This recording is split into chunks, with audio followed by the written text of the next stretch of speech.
Hello everyone, welcome to Savia classes. आज हम लोग चैप्टर 3 के प्रैक्टिकल क्वेश्चंस करने वाले हैं।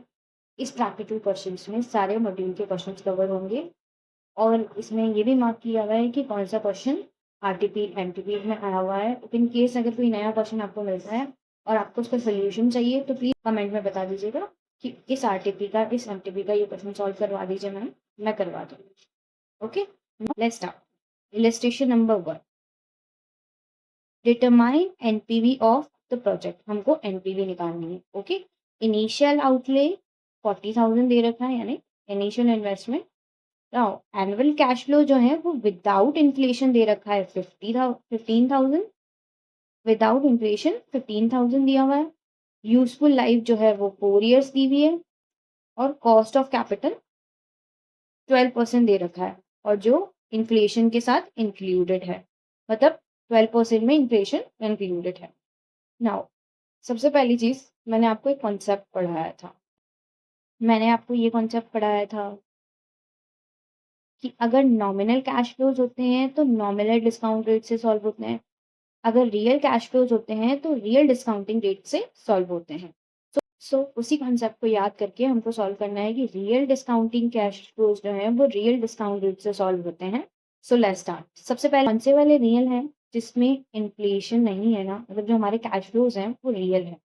ठीक है, तो वो रियल डिस्काउंटिंग रेट से सॉल्व होनी चाहिए, लेकिन जो वैल्यू आ रही है, इंटरेस्ट रेट दे रखा है वो नॉमिनल इंटरेस्ट रेट दे रखा है। ओके, तो हमको पहले उसको या तो रियल बनाना पड़ेगा और फिर क्वेश्चन को सॉल्व करना पड़ेगा। So let's start. सबसे पहले हम क्या करेंगे, नंबर लाइन बनाएंगे। नंबर लाइन में हमने रिप्रेजेंट कर दिया कि 40,000 जो हमारे कैश फ्लोज हैं और 15 कैश इनफ्लोज हमारे पास 15,000 है। ठीक है, जो विदाउट इन्फ्लेशन है, जो रियल टर्म्स में है। नाउ हम डिस्काउंटिंग रेट निकालेंगे। डिस्काउंटिंग रेट हम कैसे निकालते हैं, ये फॉर्मूला है। ओके, ये फॉर्मूला हमको याद रखना है। ये फॉर्मूला हम लोग इंटरनेशनल कैपिटल बजटिंग में भी सीखेंगे, तो इसलिए मैंने ये प्रैक्टिकल कॉन्सेप्ट में नहीं बताया। ओके, ये कॉन्सेप्ट, ये फॉर्मूला क्या है, 1 plus nominal rate is equals to 1 plus real rate multiply 1 plus inflation rate. कुछ नहीं है, हम क्या कर रहे हैं, रियल रेट में इन्फ्लेशन रेट का इम्पैक्ट जोड़ रहे हैं। ओके, और मल्टीप्लाई करके। ओके, तो हमने यहाँ पे लिखा 1.12 था nominal is equals to 1 plus real rate, और फिर हमने क्या किया, इन्फ्लेशन का रेट मल्टीप्लाई कर दिया 1.10। ओके, सो हमने ये डिवाइड किया। हमारे को रियल रेट चाहिए तो हमने इसको क्या किया, नीचे डिवाइड किया, क्रॉस मल्टीप्लाई किया और -1 कर दिया, तो हमारे पास रियल डिस्काउंटिंग रेट आ गई 1.8। अब इनको हम क्या करेंगे, एनपीवी सॉल्व करने के लिए यूज करेंगे। सीधा step number 3, calculation of NPV. ठीक है, particulars, year, PV factor, rate. PV factor है डिस्काउंटिंग रेट, तो डिस्काउंटिंग रेट हमने निकाल दी 1.8%। कैश फ्लोज हमको पता है, ऊपर नंबर लाइन से हम लोग ले लेंगे 40,000 और 15,000 और पीवीएश कैश फ्लोज। मैम आपने तो कैश फ्लोज जब लिखे थे वो अलग अलग ईयर के लिखे थे, अभी तो यहाँ एक साथ लिखे हुए हैं।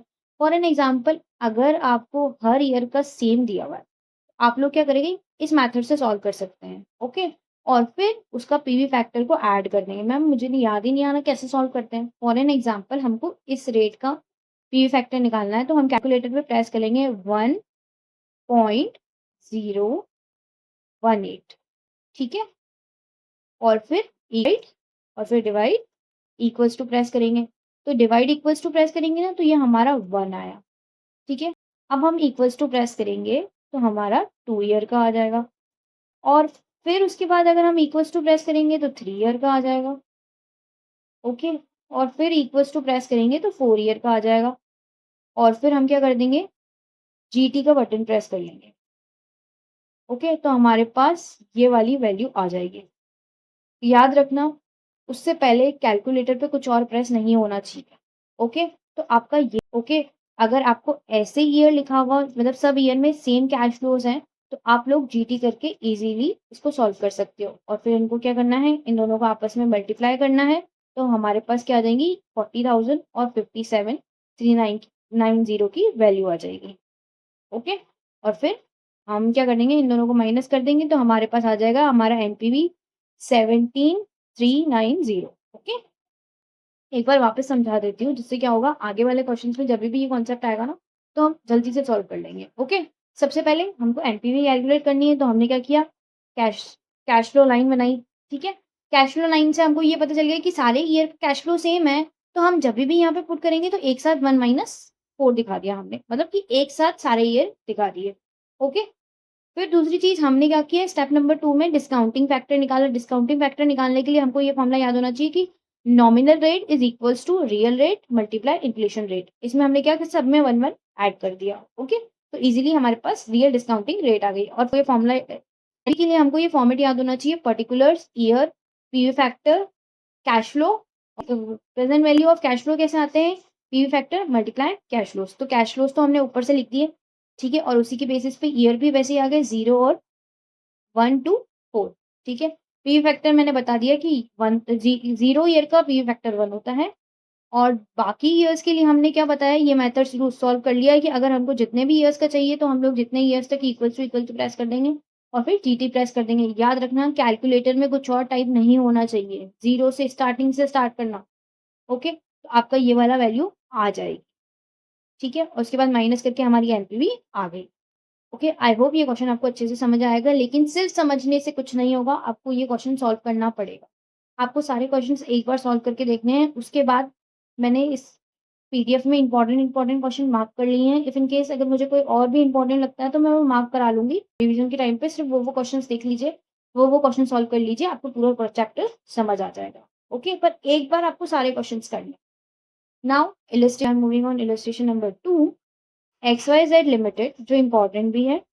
XYZ limited requires 8 lakh for a project, useful life 4 years है और सैवरेज वैल्यू निल है। Depreciation charge 2 lakh per annum. If in case अगर डेप्रिसिएशन नहीं भी दिया है तो डेप्रिसिएशन हम इजीली निकाल सकते थे 8 लाख डिवाइड बाय 4 करके, ठीक है। एक्सेप्टेड रेवेन्यूज एंड कॉस्ट दे रखे हैं एक्सक्लूडिंग डेप्रिसिएशन। डेप्रिसिएशन इसमें नहीं है, ना ही उसके अंदर इन्फ्लेशन का इम्पैक्ट मिला हुआ है। ओके, ना हमको ये रेवेन्यूज दिए हुए हैं 4 इयर्स के और ये कॉस्ट दिया हुआ है। आप टैक्स रेट जो है वो 60% दे रखी है और कॉस्ट ऑफ कैपिटल 10% है जिसमें इन्फ्लेशन इंक्लूडेड है। हमको एनपीवी कैलकुलेट करनी है if inflation rate of revenues and cost are as follows, ठीक है। हमको ये रेवेन्यूज की इन्फ्लेशन दे रखी है और ये कॉस्ट की इन्फ्लेशन दे रखी है। ये तो प्रीवियस क्वेश्चन की तरह हो गया। नहीं, प्रीवियस क्वेश्चन में हमको एक ही इन्फ्लेशन रेट दे रखी थी और इसमें हर ईयर की इन्फ्लेशन रेट अलग अलग है। तो हम कितनी डिस्काउंटिंग रेट निकालेंगे, ऐसे तो हम पहुंच ही नहीं पाएंगे। डिस्काउंटिंग रेट तो एक ही चाहिए, तो हमारे को डिस्काउंटिंग रेट क्वेश्चन में गिवन है नॉमिनल वाली, ठीक है। तो हम क्या कोशिश करेंगे कि इन कैश फ्लोज को हम लोग क्या करें, नॉमिनल्स में कन्वर्ट कर दें। ओके, सो स्टार्ट करते हैं। सबसे पहले हम क्या करेंगे, स्टेप नंबर 1 वही कि हम लोग क्या करेंगे, कैश फ्लो लाइन बनाएंगे। कैश फ्लो लाइन के लिए आउटफ्लो हमको पता है 8 लाख का आउटफ्लो है।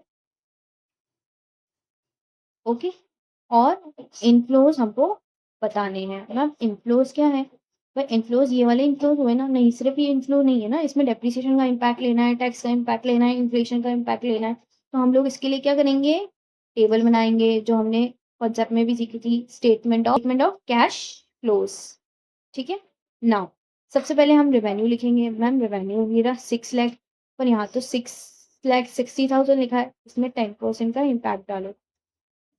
ओके, 10% का इम्पैक्ट डालेंगे तो 6,60,000 हो जाएंगे। फिर नेक्स्ट ईयर का अगर हम रेवेन्यू देखें तो 7 लाख है, पर मैम यहाँ तो बहुत ज़्यादा लिखा है।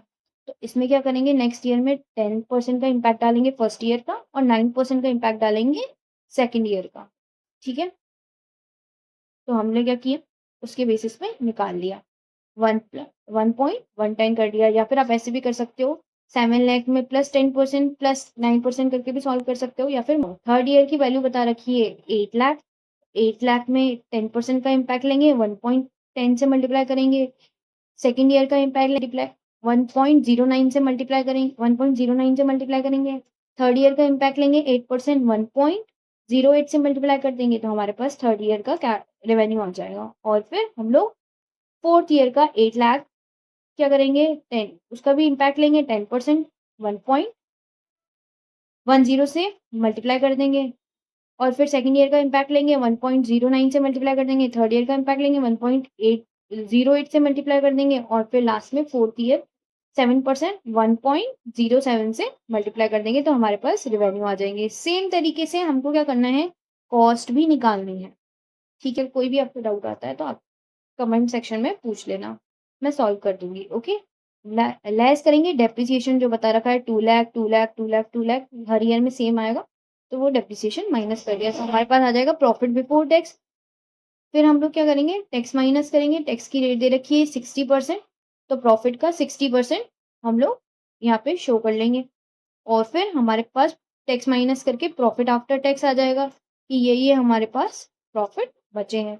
इसमें हम वापस डेप्रिसिएशन जोड़ देंगे। मैं वापस डेप्रिसिएशन क्यों जोड़ते हैं, क्योंकि डेप्रिसिएशन क्या है, नॉन कैश आइटम है जिसमें एक्चुअली कैश कहीं नहीं जा रहा होता है, हमको सिर्फ टैक्स का इम्पैक्ट लेने के लिए लेस और ऐड करना होता है, ठीक है।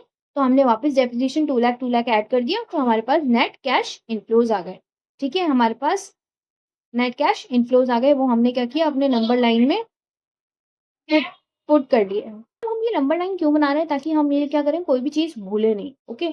इफ इन केस जल्दी से अगर कभी भी हमको एनपीवी निकालना हो तो हम फटाफट जल्दी से निकाल लें, क्योंकि अभी तो क्या है, सिर्फ 4 ईयर दिखा रहे हैं। इफ इन केस ज़्यादा ईयर हो गए, हम कुछ भूल गए, तो हम भूलेंगे नहीं, हम इस नंबर लाइन से सब याद रखेंगे, okay.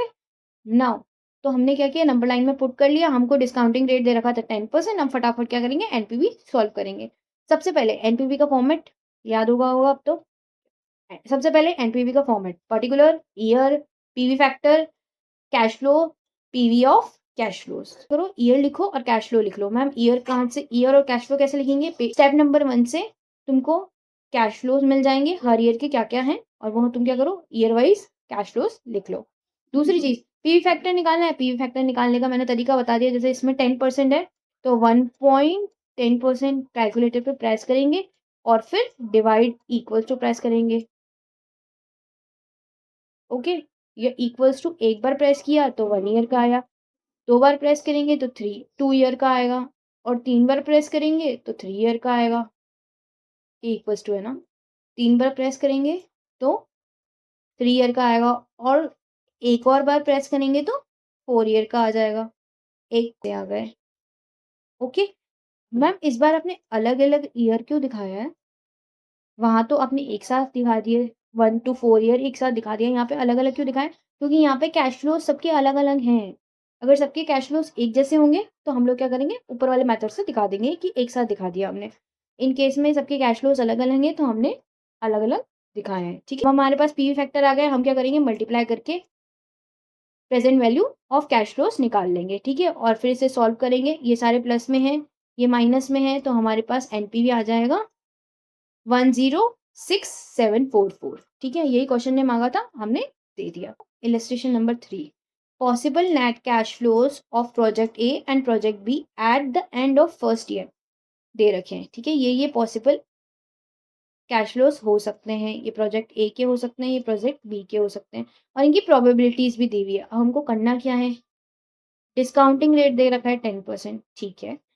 For both of the project initial investment क्या है, 10,000 है, ठीक है। दोनों का इनिशियल इन्वेस्टमेंट भी सेम है, ठीक है। तो हमको क्या कैलकुलेट करनी है, नेट प्रेजेंट वैल्यू कैलकुलेट करनी है, accepted net present value calculate करनी है ईच प्रोजेक्ट की, और ये भी बताना है कि कौन सा प्रोजेक्ट ज़्यादा प्रेफरेबल है। सो ये वाला कॉन्सेप्ट जो है ना, इस कॉन्सेप्ट पे बेस है स्टैटिकल टेक्निक्स में सिंगल ईयर वाला, क्योंकि बोला है फर्स्ट ईयर का ही कैश फ्लोज दे रखे हैं, ठीक है। उसमें से हमको एक्सेप्टेड वैल्यू निकालनी है, फिर अगर उसमें से एक्सेप्टेड वैल्यू में से अगर हम इन्वेस्टमेंट माइनस करेंगे तो हमारे पास एक्सेप्टेड एनपीवी आ जाएगा, और फिर हमको बताना है किसका एनपी, जिसका भी एनपीवी ज़्यादा होगा वो प्रोजेक्ट ज़्यादा प्रेफरेबल होगा, ओके। नाउ प्रोजेक्ट हम क्या करेंगे, फटाफट टेबल बनाएंगे। भाई हम सीख के आए ना, सिक्योरिटी, कैश फ्लो, प्रोबेबिलिटी। जब हम प्रोबेबिलिटी और कैश फ्लोज को मल्टीप्लाई करेंगे तो हमारे पास क्या आ जाएंगी, एक्सेप्टेड कैश फ्लोज आ जाएंगी। हमने कैश फ्लोज लिख दिए, प्रोजेक्ट ए के कैश फ्लोज लिख दिए सब, और सब उनकी प्रोबेबिलिटीज लिख दी और उनको मल्टीप्लाई कर दिया, तो हमारे पास क्या हुआ, जितने भी मल्टीप्लायर्स आए हैं, हर सिक्योरिटीज के जितने भी मल्टीप्लाई आए हैं उनको ऐड कर दिया, ओके। तो हमारे पास 12,000 एक्सेप्टेड कैश फ्लोज आ गया, और 10% डिस्काउंटिंग रेट है। ये 12,000 हमको अभी नहीं मिल रहा है, ये 12,000 हमको 1 ईयर बाद मिलेगा। तो हम क्या करेंगे, उसको 1 ईयर के डिस्काउंटिंग रेट से आज की वैल्यू पे ला लेंगे, ठीक है। तो आज की वैल्यू आ जाएगी और उसमें हम माइनस कर देंगे 10,000, तो हमारे पास ये एनपीवी आ जाएगा, ओके। प्रोजेक्ट बी भी सेम ही है, उसके सारे कैश फ्लोज लिखे, उसकी प्रोबेबिलिटीज लिख दी, ठीक है। उसको मल्टीप्लाई करके हमने ऐड कर दिया, तो हमारे पास 16,000 आ गया। अब क्या किया हमने उसको डिस्काउंट कर दिया, इसका भी डिस्काउंटिंग रेट 10% ही है, ठीक है? तो हमने क्या की आज की वैल्यू निकाली, आज की वैल्यू के लिए क्या करना पड़ेगा? हमको ये 16,000 आज नहीं मिल रहे हैं, 1 ईयर बाद मिलेंगे, ठीक है? तो 1 ईयर की डिस्काउंटिंग फैक्टर से हम लोग क्या करेंगे? मल्टीप्लाई कर देंगे और फिर उसमें से हमने क्या माइनस कर दिया? आउटफ्लो माइनस कर दिया।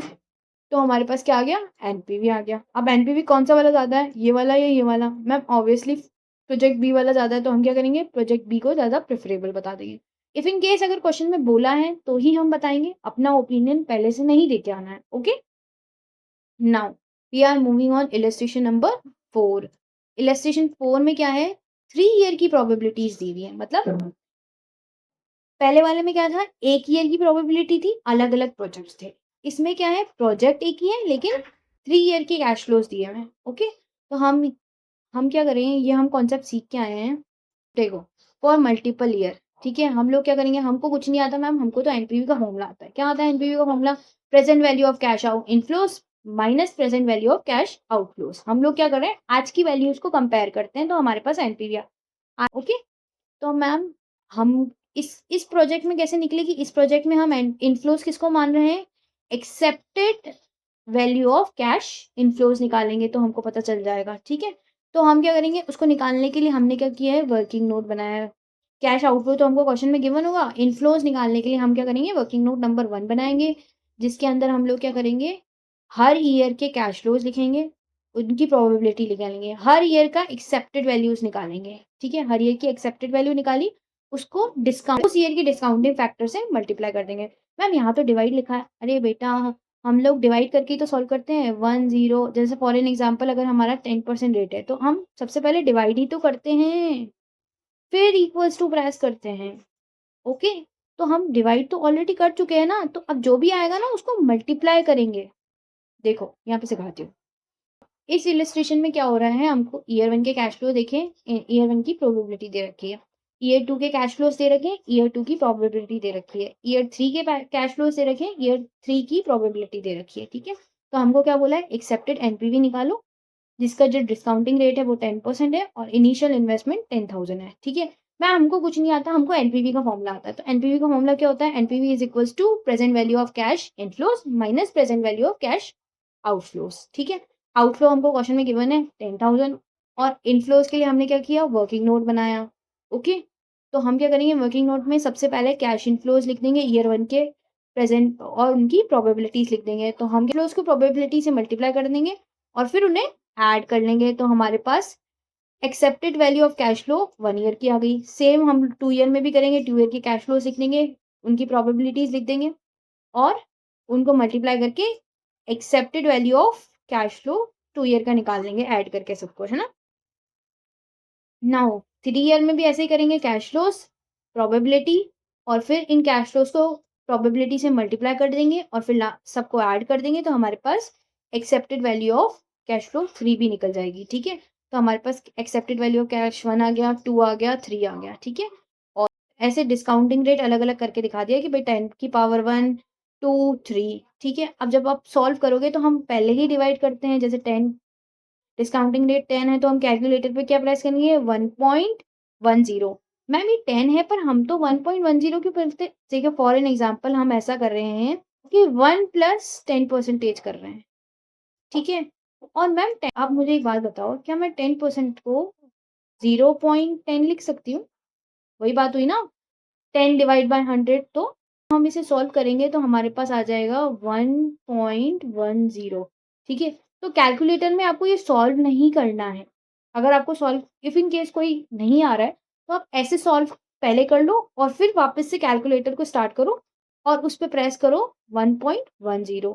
डिवाइड इक्वल्स टू प्रेस करेंगे तो 1 ईयर का आ जाएगा, ठीक है? तो ये हम क्या कर रहे हैं? ये सॉल्व नहीं कर रहे हैं, ठीक है? हम ये सॉल्व कर रहे हैं। मतलब 1 डिवाइड बाय 1 प्लस 0.10 की पावर 1 सॉल्व कर रहे हैं। सीधा क्या करेंगे, मल्टीप्लाई करेंगे जो भी आंसर आएगा, ठीक है? वैसे ही 2 ईयर का भी सॉल्व हो जाएगा, दूसरा डिवाइड प्रेस करोगे तो 2 ईयर का आ जाएगा, ठीक है? वो हम यहाँ मल्टीप्लाई कर देंगे और 3 ईयर का करना है तो एक बार डिवाइड और प्रेस करो और फिर मल्टीप्लाई कर दो तो हमारे पास क्या होगी, present value of cash inflows आ जाएगी। बस हो गया मैम, आंसर आ गया। नहीं, ये आंसर नहीं है, हमको तो एनपीवी निकालना था। वापस जाएंगे, यहाँ पे कैश इनफ्लोज में पुट करेंगे, माइनस करेंगे 10,000 और फिर हमारे पास क्या आ जाएगा, एनपीवी आ जाएगा। ओके, नाउ इलस्ट्रेशन नंबर 5, इसके अंदर क्या कैलकुलेट करना है, वेरिएंस निकालना है, एसडी निकालना है प्रोजेक्ट ए और प्रोजेक्ट बी का। ठीक है, ये पॉसिबल इवेंट है, ये कैश फ्लो दे रखे हैं, ये प्रोबेबिलिटी दे रखा है, ये कैश फ्लोज दे रखे हैं, प्रोबेबिलिटी दे रखा है। मैम क्वेश्चन में गिवन ही नहीं है कि एक ईयर का दे रखा है या फिर मल्टीपल ईयर का दे रखा है, तो हम कैसे सॉल्व करेंगे। हम ये मान रहे हैं कि क्वेश्चन में जो कैश फ्लोज है वो एक ही ईयर के गिवन है, क्योंकि अगर अलग अलग ईयर के गिवन होते तो क्वेश्चन में ईयर वाइज इन्फॉर्मेशन होती कि ईयर 1 के ये कैश फ्लोज हैं, ईयर 2 के ये कैश फ्लोज हैं, ऐसा होता। ओके, तो हम सबसे पहले क्या करेंगे, प्रोजेक्ट ए के वेरिएंस और एसडी निकालेंगे।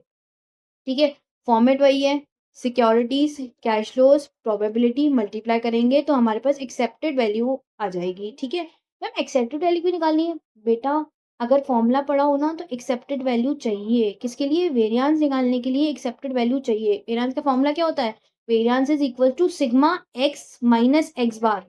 तो एक्स बार के लिए एक्सेप्टेड वैल्यू चाहिए ना, एक्स बार तो क्या होता है, एक्सेप्टेड वैल्यू होती है, और फिर इसको मल्टीप्लाई कर देंगे पी से।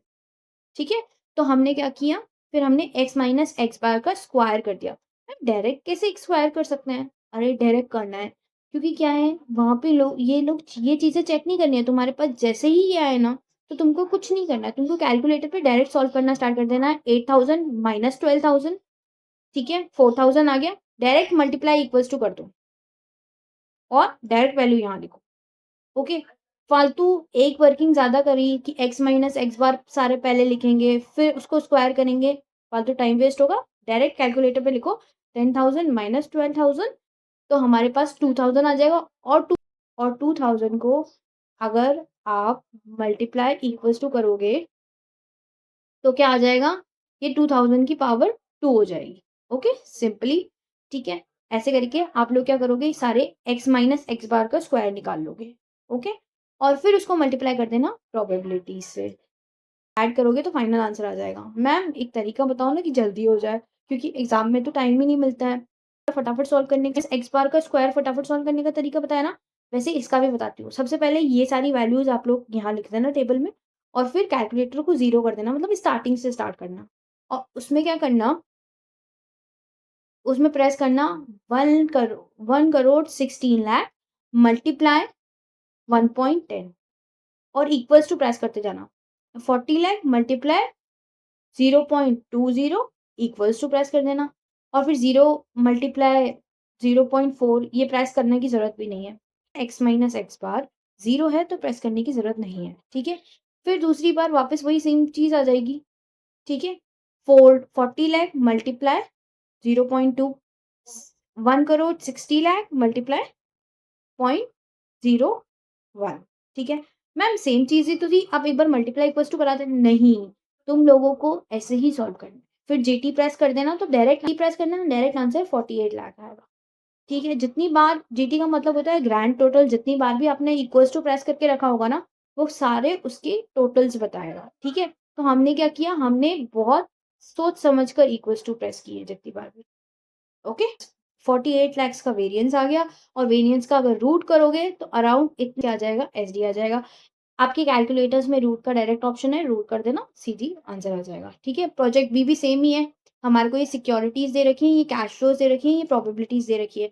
हाँ, कैलकुलेटर स्टार्टिंग से स्टार्ट करो, multiply 24,000 multiply 0.10, 20,000 multiply 0.15 equals to 16,000 multiply 0.50 equals to 12,000 multiply 0.15 equals to और 8,000 multiply 0.10 equals to। ठीक है, अब आपने ये सारे इक्वल्स टू प्रेस किए, अब जीटी प्रेस करोगे तो डायरेक्ट 16,000 आ जाएगा। एक पास एक्सेप्टेड वैल्यू आ गई 16,000, और फिर हम लोग क्या करेंगे, इसको सॉल्व कर लेंगे। ये सॉल्व नाउ, फिर उसके बाद x minus x bar into P I, ये मैंने आपको बता दिया कैसे सॉल्व होगा। ठीक है, और फिर जीटी प्रेस करोगे तो आपके पास ये आंसर आ जाएगा 1 करोड़ 76 लाख। और एसडी के लिए रूट प्रेस कर देना तो आपके पास आ जाएगा 4,195.23। ठीक है, मैम अभी तक हमने 5 क्वेश्चन सॉल्व कर लिए। ज़्यादातर तो कॉन्सेप्ट क्लैरिटी वाले क्वेश्चन थे। हाँ, इनसे क्या होगा आपकी स्पीड बढ़ जाएगी और कुछ नहीं है। आईसीएआई कोई भी ये टेस्ट नहीं करने वाला कि आपको वेरिएंस और एसडी निकालने का, इससे सिंपल क्वेश्चन नहीं पूछेगा आईसीएआई। तो इसलिए मैंने इन्हें इम्पोर्टेंट मार्क नहीं किया है। मैंने सिर्फ़ इसके अंदर एक इम्पोर्टेंट मार्क किया है, इलस्ट्रेशन नंबर 2, जो मुझे थोड़ा ज़्यादा लगा कि आईसीएआई पूछ सकता है, तो मैंने इसलिए मार्क कर लिया। ओके? इलस्ट्रेशन नंबर 6 के अंदर हमको कैलकुलेट करना है coefficient of variance of project A, project और project B. Ma'am first single year का क्वेश्चन है जिसके अंदर कैश फ्लोज दे रखे हैं, प्रोबेबिलिटी दे रखी है, कैश फ्लोज दे रखे हैं, प्रोबेबिलिटी दे रखी है। तो हम इजीली सॉल्व कर सकते हैं कि हमारे को फॉर्मेट पता है, सिक्योरिटीज लिखेंगे, कैश फ्लो लिखेंगे, प्रोबेबिलिटी लिखेंगे, उनको मल्टीप्लाई कर देंगे तो हमारे पास एक्सेप्टेड वैल्यू आ जाएगा। ठीक है? एक्स माइनस एक्स बार का स्क्वायर करेंगे और फिर उसको प्रोबेबिलिटी से मल्टीप्लाई कर देंगे तो हमारे पास वेरिएंस आ जाएगा। और फिर हम क्या करेंगे, एसडी निकालेंगे। मैम कोफिशिएंट ऑफ वेरिएंस क्या होता है, SD divide by me. Coefficient of D चाहिए तो हमने एसडी निकाल लिया और फिर हमारे पास कोफिशिएंट ऑफ वेरिएंस आ गया। मैम ये ऊपर वाले की तरह ही तो है। हाँ, ऊपर वाले में आपको सिर्फ एसडी तक निकालना सिखाया था, अब इसमें क्या हो रहा है, कोफिशिएंट ऑफ वेरिएंस एक्स्ट्रा निकालने को दे दिया। तो ये कंप्लीट क्वेश्चन बन गया, तो इसलिए मैंने इस क्वेश्चन को मार्क कर दिया है एज अ इम्पोर्टेंट। जब भी प्रैक्टिस करोगे फटाफट हो जाएगा। नाउ प्रोजेक्ट बी में भी सेम है, सिक्योरिटीज लिखी, कैश फ्लो लिखे, प्रोबेबिलिटीज लिखी। ओके, और प्रोबेबिलिटीज को क्या किया, मल्टीप्लाई कर दिया कैश फ्लो से। ठीक है, सबके आगे सबको मल्टीप्लाई करते करते इक्वल्स टू प्रेस करते रहे। ऐसे ही जीटी दबाया तो हमारे पास 18,000 आ गया। ओके, फिर एक्स माइनस एक्स बार का स्क्वायर करेंगे, एक एक को सॉल्व करेंगे और स्क्वायर करते जाएंगे, मल्टीप्लाई इक्वल्स टू प्रेस कर देंगे तो स्क्वायर हो जाएगा। फिर उसमें प्रोबेबिलिटी मल्टीप्लाई कर देंगे। ठीक है, और फिर जैसे ही जीटी दबाएंगे तो हमारे पास वेरिएंस आ जाएगा 1,76,00,000 का। ओके, फिर हमको क्या करना है, एसडी निकालना है तो रूट प्रेस कर देंगे तो हमारे पास एसडी आ जाएगा। और कोफिशिएंट ऑफ वेरिएंस निकालना है तो एसडी, जो हमारा एसडी आया उसको डिवाइड कर देंगे मीन से, 18,000 से डिवाइड कर देंगे तो हमारे पास कोफिशिएंट ऑफ वेरिएंस आ जाएगा। मैम इसका कोफिशिएंट ऑफ वेरिएंस आया 0.156 और इसका कोफिशिएंट 0.2331। ठीक है, अब क्या हो रहा है, प्रोजेक्ट ए और प्रोजेक्ट बी में कोफिशिएंट ऑफ वेरिएंस किसका कम है, प्रोजेक्ट ए का कम है। ठीक है, तो उसका रिस्क भी कम है, रिस्क कम है तो एक्सेप्टेड वैल्यू भी कम है। इस क्वेश्चन में हम रिस्क को मेजर कर रहे हैं कोफिशिएंट ऑफ वेरिएंस से कि भाई वेरिएंस ज्यादा है, वेरिएंस कम है तो रिस्क भी कम है। दूसरी चीज, प्रोजेक्ट बी में क्या हो रहा है, प्रोजेक्ट बी में ज़्यादा है तो रिस्क भी ज़्यादा है, तो हमको प्रॉफिट भी, वो एक्सेप्टेड वैल्यू भी ज़्यादा मिल रही है। ठीक, higher risk higher the profit, तो यहाँ पे भी वही चीज़ है, यहाँ पे भी वही चीज़ है। ओके, इसके अंदर हमें प्रेफरेबल प्रोजेक्ट नहीं बताया क्योंकि क्वेश्चन में नहीं पूछा है। ठीक है, लेट्स स्टार्ट इलस्ट्रेशन नंबर 7। ठीक है, enterprise is investing 100 lakhs in a project. The risk free rate is 7%. Risk premium accepted by the management is 7%. The project life is 5 years. The following cash flows are accepted. ये हमको लैक्स में cash flows दे रखे हैं। ठीक है, हमको accepted value निकालनी है पहले रिस्क फ्री रेट पे और फिर रिस्क एडजस्टेड डिस्काउंट रेट। ये तो बहुत इजी क्वेश्चन है। सबसे पहले हमको एनपीवी निकालनी है, कोई भी बड़ा काम नहीं है, एनपीवी निकालनी है। तो सबसे पहले हम लोग क्या करेंगे, कैश फ्लो लाइन बनाएंगे। तो हमने आउटफ्लोज डिनोट कर दिया, 100 लाख का आउटफ्लो है, 100 लाख का आउटफ्लो है। कैश इनफ्लोज हमको गिवन थे, वो हमने एज इट इज यहाँ पे लाइन में दिखा दिए। डिस्काउंटिंग रेट हमको बता रखा है, पहला रिस्क फ्री रेट से निकालना है तो हम 7%। और रिस्क एडजस्टेड डिस्काउंट रेट कैसे निकालते हैं, ये मैंने आपको बताया था, risk free rate plus risk premium. Risk premium भी 7% ही दे रखा है। याद रखना, रिस्क प्रीमियम हर एंटिटी का, हर प्रोजेक्ट का अलग अलग हो सकता है। 7% प्लस 7%, 14% क्या हो गया, रिस्क एडजस्टेड डिस्काउंट रेट आ गई। ठीक है, तो दोनों तरीके से एनपीवी निकालनी है। फर्स्ट हमने एनपीवी निकाली रिस्क एडजस्टेड डिस्काउंट रेट से। सबसे पहले हमने ये सारे ईयर लिख दिए और इनके कैश फ्लोज लिख दिए। ये आ रहे स्टेप नंबर 1 के बेसिस पे ईयर लिख दिए और कैश फ्लोज लिख दिए। पीवी फैक्टर पहले रिस्क फ्री रेट से निकाल रहे हैं तो डिस्काउंटिंग फैक्टर्स उसके अकॉर्डिंग लेंगे। अब मैं सपोज कर रही हूँ कि आपको डिस्काउंटिंग फैक्टर निकालने आते हैं। ठीक है, तो आप क्या करोगे, ये सारे डिस्काउंटिंग फैक्टर निकाल लोगे और क्या करेंगे अपन, डिस्काउंटिंग फैक्टर और कैश फ्लोज को मल्टीप्लाई कर देंगे। याद रखना, मल्टीप्लाई करते टाइम इक्वल्स टू प्रेस होगा। ओके, तो हम लोग क्या कर जीटी करेंगे। जब आप लोग जीटी करोगे ना तो आपके पास ये वैल्यू नहीं आएगी। क्यों? क्योंकि उसमें -100 होना अभी बाकी है। तो जब आप -100 करोगे तो आपके पास एग्ज़ैक्टली एनपीवी आ जाएगी। ओके? याद रखना जब ये मल्टीप्लाई कर रहे हो तो कैलकुलेटर पे कुछ और पहले प्रेस नहीं हुआ वो होना चाहिए। 0 से स्टार्ट करना है। सेम ही अपन एनपीवी निकालेंगे 14% के according risk adjusted discount rate के बेसिस पे।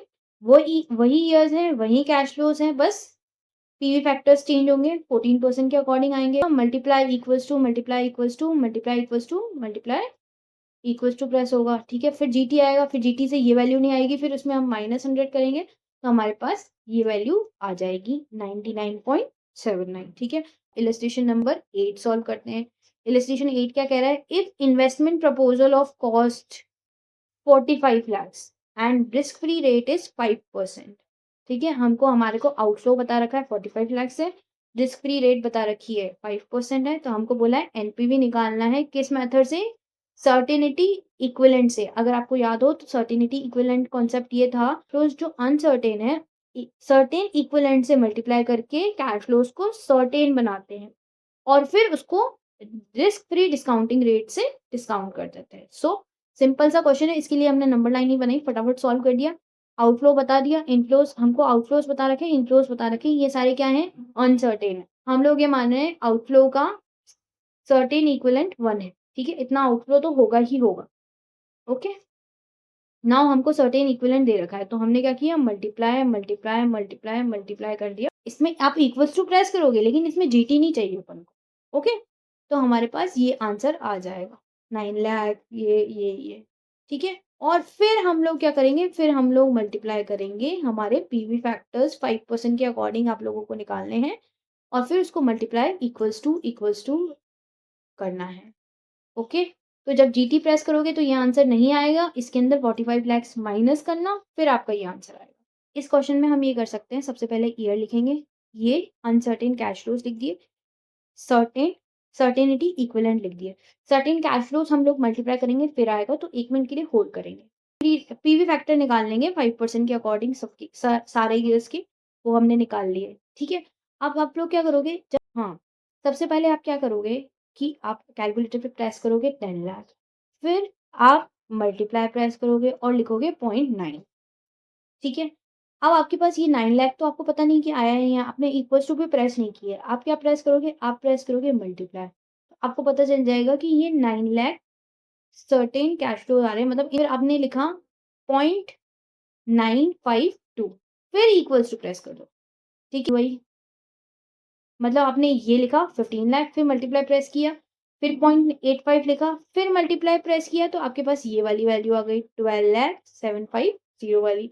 फिर फिर आपको ये टाइप करना है 0.907 और फिर इक्वल्स टू प्रेस कर देना है, तो आपके पास ये वाली वैल्यू भी आ जाएगी, ठीक है? आपने इक्वल्स टू अभी तक सिर्फ 2 बार प्रेस किया, ठीक है? सेम चीज़ वापस रिपीट करनी है, 20 लैक्स मल्टीप्लाई 0.082 फिर आपको मल्टीप्लाई प्रेस करोगे तो 16,40,000 आ जाएगा। फिर आप लिखोगे 0.864 और फिर इक्वल्स टू प्रेस करोगे तो आपके पास ये वाली वैल्यू आ जाएगी। सेम चीज़ वापस रिपीट करनी है, पहले ये वैल्यू लिखनी है, फिर मल्टीप्लाई करना है, फिर 0.78 प्रेस करना है, फिर मल्टीप्लाई प्रेस करना है तो आपको ये वाली वैल्यू दिख जाएगी 19,15,000 19,50,000 उसके बाद प्रेस करोगे 0.823 और फिर इक्वल्स टू प्रेस करोगे तो ये वैल्यू आ जाएगी, ठीक है? फिर आप जीटी प्रेस करोगे ना तो ये वैल्यू नहीं आएगी, उसमें से माइनस करना है 45 लैक्स, तो आपके पास ये वाली वैल्यू आ जाएगी। एज़ सच हमने अभी तक कोई भी एक ऐसा इम्पोर्टेंट क्वेश्चन नहीं किया है। ये सारे क्वेश्चन मैं एक बार फिर कह रही हूँ, मेरी वीडियो देखने से आपको नहीं आएँगे, आपको खुद एक बार सॉल्व करने हैं सारे क्वेश्चंस, ठीक है? हाथ से सारे क्वेश्चन सॉल्व करने हैं, फिर आपको समझ आ जाएँगे। We are moving on illustration number 9। X Limited is considering its new project with the following details. Initial capital cost 400 crores, annual annual unit sales 5 crore, selling per unit 100, variable per cost 50, fixed cost 50 crores, discounting rate 6% है, ठीक है? सबसे पहले हमको NPV निकालना है, ठीक है? कंसीडर करना है कि जो हमारी लाइफ ऑफ प्रोजेक्ट है वो 3 इयर्स है। जब भी ऐसे पॉइंट्स में क्वेश्चन आए ना तो आपको क्या करना है, सबसे पहले फर्स्ट पॉइंट को सॉल्व करना है, फिर ही कोशिश करना कि पॉइंट 2 को बाद में पढ़े या पॉइंट 2 के बारे में अभी नहीं सोचना है। पॉइंट नंबर 1 सॉल्व कर रहे हैं, ठीक है? सबसे पहले हमने स्टेप नंबर 1 लिखा, कैश आउटफ्लोज़ पुट कर लिए, 400 कैश इनफ्लोज़ पुट करेंगे। ये हमने क्या किया, एज़ पर स्टेटमेंट। भई हमने इसके लिए स्टेटमेंट बनाई है, क्यों? क्योंकि हमारे को एग्ज़ैक्ट कैश इनफ्लोज़ नहीं बता रखे हैं, हमको पूरा वर्किंग दे रखा है। तो हम लोग फटाफट बना लेते हैं कि सेलिंग प्राइस हमको बता रखा है 100, वेरिएबल कॉस्ट बोल रखा है 50, तो हमारे पास कंट्रीब्यूशन पर यूनिट कितना आया, 50। हमको ये बोला है एनुअल सेल यूनिट जो होगी ना वो हमारी 5 करोड़ होगी, ठीक है? तो उस बेसिस पे मल्टीप्लाई करके हमारे पास कंट्रीब्यूशन आएगा ढाई, हमारे पास कंट्रीब्यूशन आएगा 250 करोड़ का, ठीक है? हम उसमें माइनस कर देंगे फिक्स्ड कॉस्ट जो हमारी 50 है, तो हमारे पास नेट कैश फ्लोज़ आ जाएँगे 200 करोड़ के। नेट कैश फ्लोज़ आ जाएँगे 200 करोड़ के, तो हम लोगों ने क्या किया, एक साथ पुट कर दिया। क्यों? ये 3 ईयर की लाइफ़ है और हर ईयर का कैश फ्लो सेम ही है, ठीक है? तो हम फटाफट, डिस्काउंटिंग रेट हमको क्वेश्चन में गिवन है 6%। नाउ एनपीवी निकालना है और इन पर्टिकुलर्स में आउटफ्लो और इनफ्लो लिख देंगे। ईयर आउट मतलब 0 ईयर में आउटफ्लो हुआ है 400 करोड़ का, तो 400 करोड़ हमारे आ गए, ओके? नाउ इनफ्लो, इनफ्लो एक साथ हमने इसलिए लिखा है क्योंकि तीनों ईयर में एक ही जैसा इनफ्लो हो रहा है, ठीक है? तो हमने एक साथ 1 2 3 ईयर लिख दिया और 200 करोड़ लिख लिया, ओके? नाउ पीवी फैक्टर निकालना आप लोगों को आता है और पीवी फैक्टर निकाल के 3 इयर्स इक्वल्स टू प्रेस करके और फिर जीटी प्रेस कर दो, तो आपके पास क्या आ जाएगा, ये वैल्यू आ जाएगी, ओके? और फिर उसको मल्टीप्लाई कर देना इससे मल्टीप्लाई करके -400 करना, तो हमारे पास एनपीवी आ जाएगी और हमारी एनपीवी आई 134.6 करोड़ की अप्रॉक्स, ठीक है? अब दूसरा पॉइंट पढ़ते हैं, क्या बोल रहा है? दूसरा पॉइंट निकालने के लिए, compute the impact on a project NPV considering 2.5% adverse variance in each variable. याद है आपको, मैंने सेंसिटिव एनालिसिस क्वेश्चन बताया था जिसमें मैंने बताया था कि 2 टाइप के क्वेश्चन आते हैं। एक तो फर्स्ट कॉन्सेप्ट ही आता है, पर्टिकुलर वेरिएबल में इतना चेंज आया, तो एनपीवी में कितना चेंज आया? दूसरी चीज़ टाइप 2 में क्या होगा, अगर एनपीवी 0 हो जाती, अगर एनपीवी 100% फॉल हो जाती, तो आपको कौन-सा वेरिएबल कितना इफ़ेक्ट करता? ये आपको चीज़ बतानी है, ठीक है? तो इस केस में टाइप 1 वाला क्वेश्चन है कि भई बेसिस हर वेरिएबल को क्या करना है, 2.5% से कम करते जाना है और उस सिचुएशन में एनपीवी निकालना है, ठीक है? और फिर उसका इम्पैक्ट देखना है कि वो इम्पैक्ट क्या है, किसका इम्पैक्ट सबसे ज़्यादा है। So let's start. देखो, हमने क्या किया, पर्टिकुलर्स, पीवी फैक्टर, इन्फ्ली हमने सबसे पहले क्या किया, इनिशियल कैपिटल कॉस्ट को इंक्रीज़ कर दिया 2.5% से। मैम आउटफ्लो है, हाँ, अगर हमारी कॉस्ट ज़्यादा होगी तो एडवर्स इम्पैक्ट पड़ेगा ना, तो इसलिए हमने क्या किया, इंक्रीज़ कर दिया कॉस्ट को, ठीक है? सेलिंग प्राइस हमारी इनकम से रिलेटेड है, हमारी इनकम से रिलेटेड है। तो अब हम लोग क्या करेंगे, अगर इसका एडवर्स इम्पैक्ट लेना है तो हमें क्या करना पड़ेगा, 2.5% कम पड़ना पड़ेगा और वेरिएबल कॉस्ट को अगर हम लोगों को बढ़ाना है, तो हम लोग क्या करेंगे, वेरिएबल कॉस्ट को बढ़ाएँगे क्योंकि कॉस्ट है, तो अगर इंक्रीज़ होगी तो एडवर्स इम्पैक्ट होगा 2.5%। फिक्स्ड कॉस्ट भी क्या है, कॉस्ट है, तो वो भी इंक्रीज़ होगी 0.2%। यूनिट सोल्ड क्या है, हम जितनी ज़्यादा सोल्ड करेंगे उतनी ज़्यादा इनकम होगी। तो एडवर्स इम्पैक्ट लेना है तो हम लोग यहाँ पे माइनस करेंगे 2.5%। नंबर 1 हम लोग सबसे पहले सिचुएशन नंबर 1 सॉल्व करते हैं। इनिशियल कैपिटल 140 करोड़ हो जाती है तो क्या होगा? ओके, तो हमने क्या किया, आउटफ्लो लिखा, ठीक है? हमको सेलिंग प्राइस पता है 100, वेरिएबल प्राइस पता है, तो ये तो हमारा ये कॉन्सेप्ट, तो जो इनफ्लो निकालने का कॉन्सेप्ट है वो 200 करोड़ ही रहेगा। क्यों? क्योंकि हमने तो इम्पैक्ट सिर्फ इनिशियल कॉस्ट में लिया है, तो बाकी ये चीज़ें तो एज़ इट इज़ रहेगी कि हमारा नेट कैश इनफ्लो जो है वो 200 करोड़ ही आएगा। ओके, हमने क्या किया, सीधा पीवी फैक्टर लिया। पीवी फैक्टर हमने पहले ही कैलकुलेट कर लिया था ऊपर, वहाँ से एज़ इट इज़ ले लिया, ठीक है? और फिर आउटफ्लो को मल्टीप्लाई कर दिया इस पीवी फैक्टर से, तो यहाँ लिख दिया। आउटफ्लो को मल्टीप्लाई करके यहाँ लिख दिया। हमने यहाँ पे सॉल्व किया, ये आउटफ्लो आ रहा था, ये इनफ्लो आ रहा था, तो हमने इन पीवी फैक्टर से मल्टीप्लाई करके यहाँ वैल्यूज़ लिख दी, ठीक है? 200 को अगर मैं इससे मल्टीप्लाई करूँगी तो यही वैल्यू आएगी और 410 को अगर 1 से मल्टीप्लाई करूँगी तो 410 ही आएगा। माइनस करके देखा तो मेरी एनपीवी क्या हुई? इतनी हो गई। मैम चेंज कितना आया है एनपीवी में? देखो चेंज निकालते हैं। मैम मेरी नई एनपीवी आई ये, ठीक है? मेरी ओल्ड एनपीवी थी 14134.6, तो मैंने यहाँ पे ओल्ड एनपीवी लिख दी। फिर डिवाइड कर दिया ओल्ड एनपीवी से और मल्टीप्लाई कर दिया 100 से, तो हमारे पास ये चेंज आया एनपीवी में। माइनस हमारी एनपीवी कम हो गई। अगर हमने इनिशियल कॉस्ट 2.5% से इंक्रीज किया तो हमारी एनपीवी क्या हुई? कम हो गई 7.43% से। ओके, नहीं क्या करी थी? हमने सेलिंग प्राइस कम कर लिया था। आउटफ्लो तो सेम ही रहेगा 400, ठीक है? सेलिंग प्राइस हमने चेंज करी थी 97.5, वेरिएबल कॉस्ट हमको बता रखी है 50, ठीक है? तो उस बेसिस पे हमारी क्या आ गई? कंट्रीब्यूशन पर यूनिट आ गया 47.5, ठीक है? सेलिंग यूनिट हमारी सेम है 5 करोड़, और उस बेसिस पे हमारी कंट्रीब्यूशन आ गया, माइनस फिक्स्ड कॉस्ट करेंगे तो 50, और फिर हमारे पास नेट कैश इनफ्लो आ गया। ओके, नेट कैश इनफ्लो आ गया। तो हमने आउटफ्लो तो पीवी फैक्टर से मल्टीप्लाई करके निकाल लिया, 400 आया, ठीक है? और इनफ्लो निकालने के लिए हमने ये जो हमने इनफ्लो निकाला इसमें पीवी फैक्टर मल्टीप्लाई करेंगे तो हमारे पास ये वाली वैल्यू आ जाएगी 501.19, ठीक है? और फिर माइनस करके हम लोगों की एनपीवी आ गई 1101.19, ठीक है? वही फॉर्मूला अपनाया है, new minus old NPV divide by old multiply 100, तो हमारी ये परसेंटेज आ गई कि अगर हम लोग अपनी सेलिंग प्राइस में चेंज करते हैं तो हमारी क्या होगी? हमारी जो एनपीवी होगी वो 24.82% से कम हो जाएगी। और दूसरी चीज, वेरिएबल कॉस्ट ने उसको इंक्रीज कर दिया, ठीक है? तो आउटफ्लो तो सेम ही रहेगा, हमारी सेलिंग प्राइस भी सेम ही रहेगी, हमारा जो वेरिएबल कॉस्ट है वो इंक्रीज हुआ है, ठीक है? तो हमारी इंक्रीज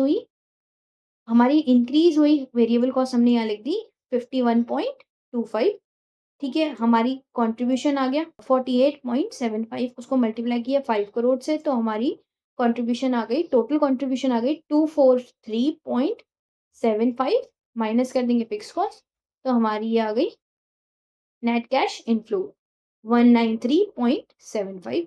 इनफ्लो को मल्टीप्लाई करेंगे पीवी फैक्टर से तो हमारे पास ये वैल्यू आ जाएगी 517.89, ठीक है? और फिर हमने इसको आउटफ्लो को माइनस कर दिया इसमें से, तो हमारे पास वैल्यू आ जाएगी 117.89। फिर वापस वही मेथड लगाएंगे, new minus old divide by old multiply 100, तो हमारे पास परसेंटेज चेंज आ जाएगा एनपीवी में, लेस हुआ है एनपीवी 12.41%, ठीक है? नेक्स्ट हम लोग क्या करेंगे? हमने फिक्स्ड कॉस्ट इंक्रीज करी थी तो हमारी आउटफ्लो सेम है, ठीक है? इनफ्लो में क्या होगा? इनफ्लो तो हमारी यहाँ तक तो सेम ही है, ओके? फिर हमारी क्या हुई? फिक्स्ड कॉस्ट इंक्रीज हुई तो हमने यहाँ पे फिक्स्ड कॉस्ट इंक्रीज कर दी 51.25 कर ली, तो इस बेसिस पे हमारा नेट कैश फ्लो चेंज हो गया हमारा नेट कैश फ्लो चेंज हो गया 198.75। फिर वापस वही पीवी फैक्टर निकालना है, प्रेजेंट वैल्यू ऑफ आउटफ्लो निकाली 400 करो, ठीक है? और फिर इसमें से 198.75 को मल्टीप्लाई करेंगे 2.673 से, तो हमारे पास ये वाली वैल्यू आ जाएगी। अब इसमें से 1400 माइनस करेंगे तो हमारे पास वैल्यू आएगी 131.26। फिर हमने वही किया, new minus old divide by old multiply 100, तो हमारी एनपीवी परसेंटेज चेंज आ गई 2.48। सेम तरीके से नेक्स्ट वाला भी करेंगे जिसमें क्या है? आउटफ्लो सेम है, ठीक है? यहाँ तक सेम है, हमारी कंट्रीब्यूशन पर यूनिट तक सेम है, उसके बाद हमारी यूनिट सोल्ड चेंज हो गई 4.875 हो गई, ठीक है? उसको मल्टीप्लाई करेंगे तो हमारे पास कंट्रीब्यूशन आ गया 243.75, माइनस कर देंगे 50, तो हमारे पास नेट कैश फ्लोज आ जाएंगे 193.75, ठीक है? 193.75 को मल्टीप्लाई कर दिया पीवी फैक्टर से, और फिर हमारे पास ये वाली वैल्यू आ गई, इसमें से 1400 माइनस करेंगे तो हमारे पास एनपीवी आएगा,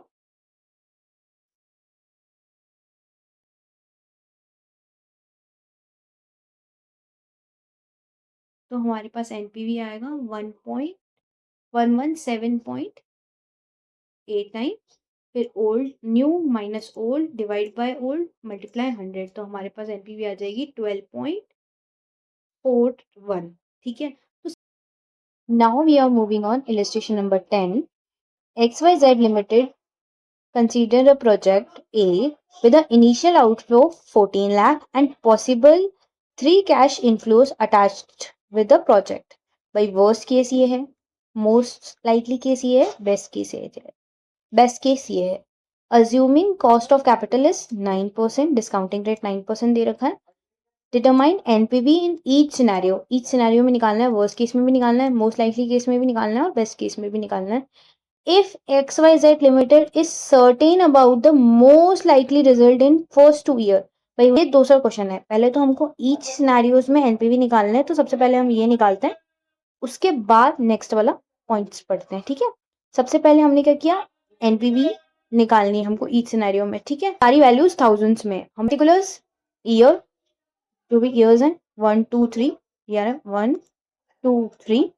ठीक है, कैश आउटफ्लो हमको तीनों केसेस में 1400 कैश आउटफ्लोज है. ठीक है, पीवी फैक्टर 1 है तो पीवी अमाउंट में 1400 आ जाएगा. पीवी फैक्टर निकाल लेना 1 2 3 ईयर्स की. और फिर वर्स्ट केस में हमारे को क्या बोल रखा है, अमाउंट कितने हैं 450 400 और 700. ठीक है, और सेम चीज मोस्ट लाइकली में 550 450 सेकेंड ईयर में और थर्ड ईयर में 800.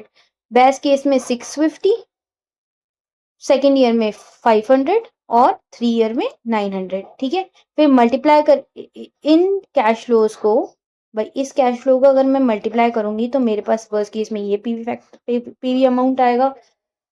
इन मोस्ट लाइकली वाले अमाउंट कैश फ्लोज को मल्टीप्लाई करूंगी पीवी फैक्टर से तो हम मेरे पास ये पीवी अमाउंट आएगा. और अगर मैं बेस्ट केस को मल्टीप्लाई करूंगी पीवी फैक्टर पे तो मेरे पास ये अमाउंट आएगा.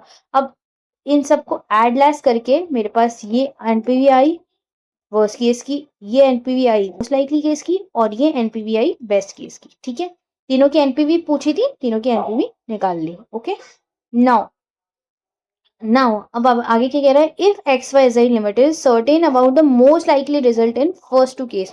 मतलब फर्स्ट 2 ईयर्स में क्या होगा, ईयर 1 में और ईयर 2 में ये कैश फ्लो सर्टेन है वो. ठीक है, but uncertain about the third year cash flow. Analyse what will be the NPV accepted in worst case of third year. भाई अगर हम लोग अनसर्टेन कर रहे हैं, हमको लगता है कि थर्ड ईयर में हमारी जो केस का कैश फ्लो आएगा, ठीक है 700, तो उस बेसिस पे अगर एनपीवी सॉल्व करें तो हमारे पास ईयर है. ठीक है, ईयर हम लोगों को पता है. पीवी फैक्टर हमने पहले कैलकुलेट करे थे, सेम वापस लिख दिया. अमाउंट हमने एज इट इज लिख दिया. कैश आउटफ्लो हमको पता था. इनफ्लोज हमको बोला कि फर्स्ट 2 ईयर्स में आपको मोस्ट लाइकली वाले लेने हैं, तो मैंने मोस्ट लाइकली वाले ले लिए. और लास्ट ईयर में वर्स्ट केस वाला लेना है तो वर्स्ट केस वाला ले लिया और फिर मल्टीप्लाई करके मैंने ये अमाउंट ले लिया, तो मेरे पास ये एनपीवी आ गया. हमको ये कैलकुलेट करने को बोला था, ये नहीं बोला था कि हमको प्रोजेक्ट चूज करना चाहिए या नहीं चूज करना चाहिए, तो हम अपनी एडवाइस नहीं देंगे. Okay, now we are moving on illustration number 12. यहाँ पे इलस्ट्रेशन नंबर 12 लिखते हैं ना, ये भी आईसीआई मॉड्यूल का ही है. Now L&R Limited wishes to develop new virus screen software. The cost of pilot project would be 240. Presently the chances of the product being successful launch on the commercial scale is 50%. भाई 50% chances है कि हमारा project successful होगा या unsuccessful होगा. In case it does succeed, अगर ये succeed हो जाता है तो हमको इन्वेस्ट करने पड़ेंगे 20 lakhs टू द प्रोडक्ट. अगर हमारा प्रोजेक्ट सक्सेसफुल हुआ तो हमको 20 lakhs और इन्वेस्ट करने पड़ेंगे. सच एफर्ट कैन जनरेट परपेचुअल. उसके बाद फिर हमारे को परपेचुअली कैश फ्लोज मिलेंगे कितने के, इनकम ऑफ 4 lakhs. हमको कंटिन्यूसली 4 lakh की इनकम होगी. कमर्शियल लॉन्च फेल हो जाती है तो हमको इन्वेस्ट करना पड़ेगा 12 lakh रुपीज. ठीक है, but the hope of gaining perpetual is 1 lakh. मतलब ये अगर हम 12 लाख लगाकर 1 लाख रुपए कमा सकते हैं. ठीक है, evaluate the proposal adopting decision 3 approach. Discounting rate is 10%.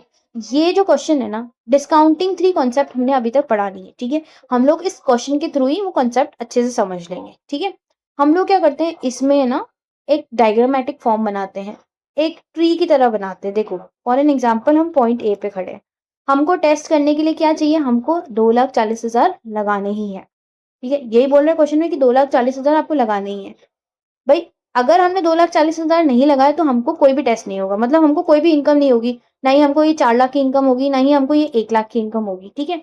हमको ये 2,40,000 लगाने ही है, ठीक है, ये तो फिक्स्ड है। दूसरी चीज, ओके, फिर हम पहुंचेंगे पॉइंट नंबर बी पे। अब पॉइंट बी में क्या है, दो चीजें, या तो हम सक्सेस होंगे, या तो ये टेस्ट सक्सेसफुल होगा, या ये टेस्ट फेल होगा, ठीक है। दोनों की प्रोबेबिलिटी क्या है, 0.5 0.5 की। अगर ये टेस्ट सक्सेसफुल हो जाता है तो हम पॉइंट सी पे पहुंच जाएंगे। पॉइंट सी में क्या है कि हमको इन्वेस्टमेंट करना होगा 20 लाख रुपीज का, और हमारे को उसके बाद इनकम होगी कंटिन्यूस 4 लाख रुपीज की, ठीक है। और अगर हम इन्वेस्ट नहीं करते तो हमको कोई इनकम नहीं होगी, ठीक है। दूसरी चीज, अगर हम फेल, हमको कोई इनकम नहीं होगी, लेकिन सोचना हम ऑलरेडी 240 इन्वेस्ट कर चुके हैं इस केस में। पॉइंट सी में आके हम 240 ऑलरेडी इन्वेस्ट कर चुके हैं, मतलब 240 का लॉस तो हमको होगा ही होगा। अगर डिस्काउंट करेंगे तो ज्यादा का होगा, ओके। ये 1 ईयर बाद की बात है, ये 1 ईयर बाद की बात है ना, मतलब 4 लाख हमको नेक्स्ट ईयर से मिलेंगे। अभी हम लोग ऑलरेडी 240 लगा चुके हैं, okay. Now failure of point 2, अगर हम फेल हो जाते हैं तो हमको क्या करना पड़ेगा, हमको इन्वेस्ट करना पड़ेगा 12 लाख, और जिसमें हमको 1 लाख की इनकम होगी। अगर हम वो इन्वेस्ट नहीं करते तो हमारे 240 तो पहले ही चले गए, ओके। सो हम लोग क्या करेंगे, एक एक पॉइंट को इवेल्युएट करेंगे। इसमें क्या होता है, हमने पॉइंट्स बना लिए ना, अब एक एक पॉइंट, जो इन पॉइंट्स को नाम दे रखे हैं ना, उनको इवेल्युएट करेंगे। सबसे पहले फॉर एन एग्जाम्पल हम पॉइंट सी पे है, ठीक है। तो पॉइंट सी क्या कह रहा है कि हमको क्या होगा, 20 लाख हमको इन्वेस्ट करने पड़ेंगे। तो 20 लाख हमको डिस्काउंटिंग फैक्टर क्या देगा, 10%, मतलब हमको 10% की इनकम तो चाहिए। 20 लैक्स का 10% करेंगे, 2 लाख रुपीज हमारी इन्वेस्टमेंट होनी चाहिए। ये तो 4 लाख है यहाँ, तो ये अच्छी बात है। तो हम पॉइंट, अगर पॉइंट सी में रहे तो प्रॉफिटेबल रहेंगे, ठीक है। नाउ एट पॉइंट डी, ठीक है। पॉइंट डी में क्या है, 12 लाख की इन्वेस्टमेंट हमको करनी है, 10% के अकॉर्डिंग 1.2 लैक्स हमको चाहिए, ठीक है। हमको मिल कितना रहा है, सिर्फ और सिर्फ 1 लाख रुपए मिल रहा है। हम लोग 1 लाख के इनकम के अकॉर्डिंग सोचे तो हमको क्या करना पड़ेगा, 10 लाख इन्वेस्ट करना पड़ेगा। भाई 10 लाख का 10% ही तो 1 लाख होता है, तो हमको 10 लाख इन्वेस्ट करना चाहिए था। लेकिन हम लोग ज्यादा इन्वेस्ट कर रहे हैं, 2 लाख रुपए ज्यादा इन्वेस्ट कर रहे हैं, ठीक है, नेगेटिव इन्वेस्ट कर रहे हैं, ओके। तो हम लोगों के लिए ये पॉइंट डी तो प्रेफरेबल नहीं, भले हम फेल हो गए, ठीक है। हम लोग फेल हो गए तो ही हमको पॉइंट डी चूज करना है। सपोज हम फेल हो गए तो भी हम पॉइंट डी चूज नहीं करेंगे, ओके। तो हम लोग क्या निकालेंगे, अब निकालेंगे accepted market value of point A, ठीक है। वो कैसे निकलेगी, सक्सेस प्लस फेलियर, ठीक है। सॉरी सॉरी इसमें एक मिस्टेक है, यहाँ पे ये 0.5 नहीं आना चाहिए, यहाँ पे 0.0 आना चाहिए मैम। प्रोबेबिलिटी तो 1 ही होती है। अरे कुछ भी हो जाए, हम इसमें पैसा नहीं लगाएंगे 12 लाख रुपए में। भाई 12 लाख रुपए लगाकर हमको 10 लाख रुपए का इनकम आ रही है, तो हम क्यों लगाएंगे।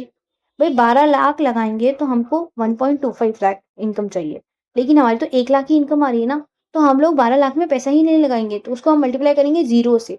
और हम लोग सिर्फ इसको मानेंगे, भाई 20 लाख मल्टीप्लाई 0.5, तो हमारे पास 10 लाख रुपीज का वैल्यू आ जाएगा, okay. Now at point A क्या हो रहा है, हमको सिर्फ 2,40,000 रुपए लगाने हैं, और हमको बेनिफिट मिल रहा है 10 लाख रुपए का। क्यों, क्योंकि हम लोग 50% चांसेस है ना कि हम लोग को 20 लैक्स का बेनिफिट मिलेगा। 20 लैक्स का इन्वेस्टमेंट करना है, हमारे 50% चांसेस है कि हमको 20 लैक्स का बेनिफिट, 20 लैक्स का इन्वेस्टमेंट करना है ना। तो उसके हिसाब से हमको सिर्फ 10 लैक्स का बेनिफिट मिलेगा। तो हमको ये लगाना प्रेफरेबल है या नहीं है, बिल्कुल प्रेफरेबल है, हमको ये लगाना चाहिए, ओके। हमको ये लगाना चाहिए, तो यही कॉन्सेप्ट है। हाँ? एक बार देखो, मेरी बात समझो, एक बार समझने में डिफिकल्ट लगेगा। इफ इन केस आप वापस शांति से इस वीडियो को देखोगे तो आपको समझ में आ जाएगा, कुछ नहीं है, आपको पॉइंट वाइज चलना है, अपन को इसमें रिवर्स चलना है। पहले डायग्राम बनाना है सीधा, ठीक है, और फिर रिवर्स एक एक पॉइंट को सॉल्व करना है कि एक एक पॉइंट के अकॉर्डिंग क्या बैठ रहा है, ठीक है। मतलब एक एक पॉइंट को सॉल्व करना है कि इस पॉइंट पे इसकी वैल्यू क्या हो सकती है, उस पॉइंट पे उसकी वैल्यू क्या हो सकती है, फिर आगे eight the and, at the starting point हमको क्या बेनिफिट मिल रहा है, ओके। नाउ इलस्ट्रेशन नंबर 12 पे मूव करते हैं। A company named Robbie Cube decide to replace the existing computer system, और original cost of old system is 25,000। It install for 5 years ago. भाई 25,000 5 साल पहले उसकी वैल्यू थी, ठीक है। Current market value of old system is 5000, खाली अभी हमने इसको जो बेचा है वो 5000, अगर हम बेचेंगे तो हम उसको 5000 में बेच देंगे, ठीक है। Depreciation of old system was charged with the life of 10 years, भाई हम 10 ईयर्स की लाइफ लेके चल रहे थे और उसकी एस्टिमेट एवरेज वैल्यू 0 थी, ठीक है। Depreciation of new system will be charge over the 5 years, जो नया सिस्टम लेंगे उसकी हमने लाइफ 5 ईयर्स ही मानी है। Present cost of new system is 50,000, 50,000 का कॉस्ट है, ओके। एस्टिमेट्स एवरेज वैल्यू जो है वो 1000 है। डिप्रिसिएशन कैसे निकालेंगे, 50,000 माइनस 1000 डिवाइड 5, तो हमारे पास न्यू असेट का डेप्रिसिएशन आ जाएगा। और एस्टिमेट कॉस्ट सेविंग जो होगी ना, उससे जो हमने सोचा है कि हमारी कॉस्ट सेव होगी वो 5000 पर ईयर होगी, भाई हमको 5000 रुपये पर ईयर बचेंगे। Increase in sale with the new system, हमारे न्यू सिस्टम से 10% per year based on total sales 10 lakhs increase हो जाएगी। क्या होगी, 10% सेल इंक्रीज होगी पर ईयर वाइज, मतलब पर ईयर की 10% सेल इंक्रीज होगी, यानी 10,000 मल्टीप्लाई 10% सेल इंक्रीज हो जाएगी। अपनी follow straight line method of depreciation, हाँ हमने उसी के बेसिस पे डेप्रिसिएशन निकाला है। Now cost of capital of the company is 10%, where is the tax rate is 30%। Okay, now हम क्वेश्चन सॉल्व करते हैं। सबसे पहले आपको याद हो तो मैंने रिप्लेसमेंट डिसीजन का आपको एक कॉन्सेप्ट पढ़ाया था, जिसके अंदर सारे स्टेप्स लिखाए थे कि ये स्टेप्स अपन फॉलो करेंगे और उसके बेसिस पे डिसाइड करेंगे। अगर एनपीवी पॉजिटिव आई तो हम डिसाइड करेंगे कि हमको रिप्लेस करना है या नहीं करना है। ओके, एक बार मैं दिखा देती हूँ, देखो ये रिप्लेसमेंट ऑफ एग्जिस्टिंग मशीन, ठीक है। स्टेप नंबर 1 में हम क्या करेंगे, नेट कैश आउटफ्लो निकालेंगे कि भाई हमको न्यू असेट खरीदने के लिए कितना आउटफ्लो लग रहा है, उसमें से हम ओल्ड जो मशीन बेची है उसका जो वैल्यू आई है वो माइनस कर देंगे, और उस ओल्ड असेट्स पे हमने जो टैक्स सेव किया वो माइनस कर देंगे। उसके बाद estimate change in cash flows निकालेंगे, ठीक है, कि भाई है ना हमको कितना बेनिफिट हो रहा है, अगर हम सिस्टम चेंज कर रहे हैं तो हमको कितना बेनिफिट हो रहा है। ओके, उसके बाद अगर average value of new machine हमारे केस में 1000 है, उसके बाद हम लोग उसकी एनपीवी कैलकुलेट करेंगे। अगर एनपीवी पॉजिटिव होगी तो हम लोग क्या करेंगे, एक्सेप्ट कर लेंगे डिसीजन को। इलस्ट्रेशन सॉल्व करना स्टार्ट करते हैं। स्टेप नंबर 1, सबसे पहले नेट कैश आउटफ्लो निकालेंगे। हमारे केस में कॉस्ट ऑफ न्यू इक्विपमेंट कितनी है मैम, 50,000 का सिस्टम था, 50,000 माइनस हमने ओल्ड वाला कितने में बेचा, 5,000। अगर हम ओल्ड बेचेंगे तो कितने में बेचेंगे, 5,000 में बेचेंगे, तो माइनस 5,000 कर लिया मैं। उसके बाद हमने उसमें टैक्स कितना सेव किया, टैक्स सेव करने के लिए सबसे पहले हमको उसका बुक वैल्यू पता होना चाहिए ओल्ड इक्विपमेंट का। मैं हमको ये पता है कि 25,000 जब हमने खरीदा था 5 साल पहले तो उसकी वैल्यू 25,000 थी, ठीक है। और हम उसको डेप्रिशिएट करते थे 10 ईयर्स के लिए, लेकिन 5 ईयर्स बाद हमने सोचा कि रिप्लेस कर लेते हैं, ठीक है।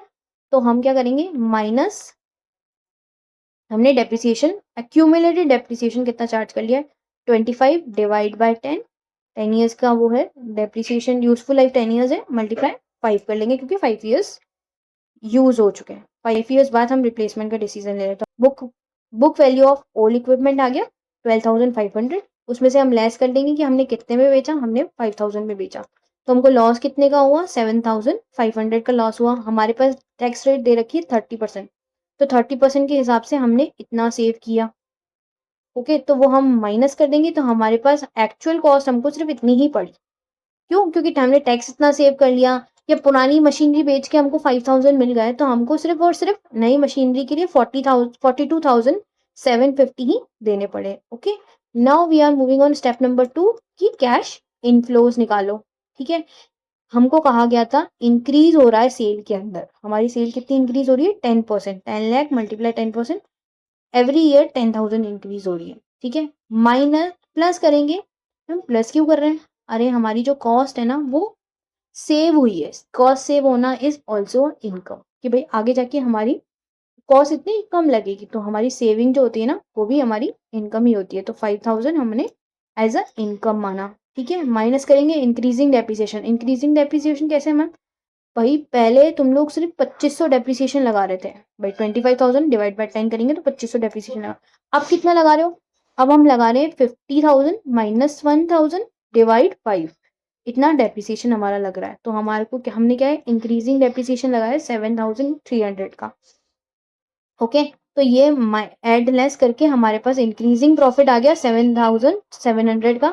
अब इसमें हम टैक्स माइनस कर लेंगे तो हमारे पास वैल्यू आ जाएगी, हम टैक्स माइनस कर देंगे तो हमारे पास इंक्रीजिंग प्रॉफिट आफ्टर टैक्स आ जाएगा 5930, और उसमें हम लोग वापस डेप्रिसिएशन ऐड कर लेंगे तो हमारे पास इंक्रीजिंग कैश इनफ्लो आ जाएगा।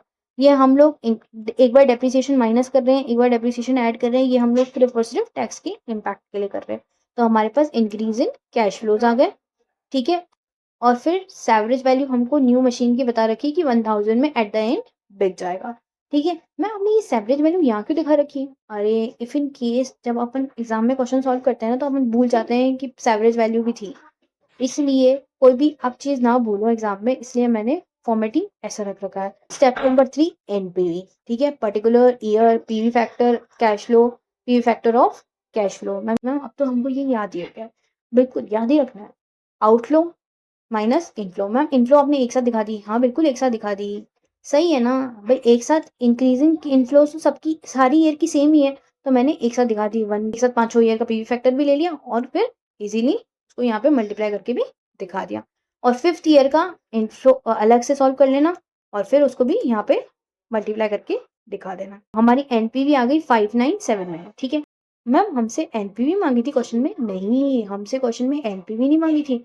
हमसे बोला था कि आप बताओ कि हमको रिप्लेस करना चाहिए या नहीं करना चाहिए। तो डिसीजन स्टेप नंबर 4 के अंदर है। अगर एनपीवी पॉजिटिव है तो हम लोग क्या कर सकते हैं, डिसीजन एक्सेप्ट कर सकते हैं।